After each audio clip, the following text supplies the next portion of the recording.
Stand up straight and bring your hands together in Namaskar position.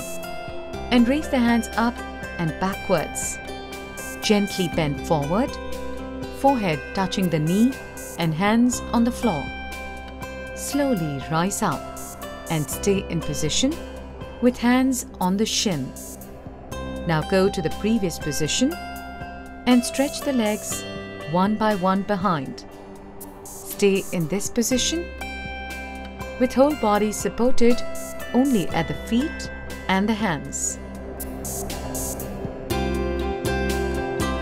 Hold position for a few minutes and rest by resting the knee.